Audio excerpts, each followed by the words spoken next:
పర్యాటక రంగ అభివృద్ధికి కూటమి ప్రభుత్వం కృషి చేస్తోందని మంత్రి కందుల దుర్గేష్ తెలిపారు. టెంపుల్ టూరిజంపై ప్రత్యేక దృష్టి పెట్టినట్లు చెప్పారు. టెంపుల్ టూరిజం కింద పెట్టుబడులను ఆహ్వానిస్తున్నట్లు వెల్లడించారు. ఇప్పటికే తిరుపతి, గండికోటలో రిసార్ట్ల నిర్మాణానికి ఒబరాయ్ సంస్థ ముందుకొచ్చిందని గుర్తు చేశారు. అరకు, లంబసింగిని అడ్వెంచర్ కేంద్రాలుగా, బొర్రా గుహలను మరింత ఆకర్షణీయంగా తీర్చిదిద్దే ప్రణాళిక ఉందన్నారు. రుషికొండ బ్లూ ఫాగ్ బీచ్ లో వాటర్ స్పోర్ట్స్ అభివృద్ధి, ప్రసాద్ పథకం కింద 25 కోట్లతో అన్నవరం అభివృద్ధికి చర్యలు చేపట్టామన్నారు. ఈ నెల 27న వరల్డ్ టూరిజం డే సందర్భంగా ప్రత్యేక కార్యక్రమాలు నిర్వహిస్తున్నట్లు దుర్గేష్ చెప్పారు.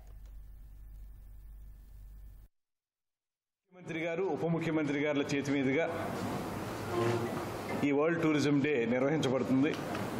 ఆ రోజున రమారమి 38 విభాగాల్లో టూరిజంకు సంబంధించి హోటల్స్ కానివ్వండి, టూరిజం స్పాట్స్ కానివ్వండి, ఇలా 38 విభాగాలు ఉన్నాయి.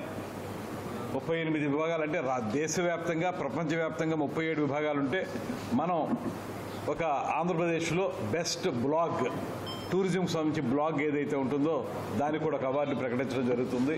ఇలా 38 విభాగాల్లో ఇచ్చేటువంటి టూరిజం అవార్డులు సెప్టెంబర్ 27వ తారీఖున ముఖ్యమంత్రి గారు చంద్రబాబు నాయుడు గారు, ఉప ముఖ్యమంత్రి పవన్ కళ్యాణ్ గారుల చేతుల మీదుగా ఈ కార్యక్రమం నిర్వహించబడుతుంది. తిరిగి టూరిజంని పట్టాలెక్కించాలనేటువంటి ఆలోచనతో ముఖ్యమంత్రి గారు చేసిన సూచనలు, ఆయన ఇచ్చినటువంటి మార్గనిర్దేశకత్వం, దాంతోపాటు పవన్ కళ్యాణ్ గారికి ప్రత్యేక అభిమాన సబ్జెక్ట్ అయినటువంటి టూరిజం, వీటి దృష్ట్యా రాబోయే 5 సంవత్సరాల కాలంలో కూడా రాష్ట్రంలో అన్ని ప్రాంతాల్లో కూడా టూరిజం డెవలప్ చేయాలని ఆలోచన చేస్తా ఉన్నాం.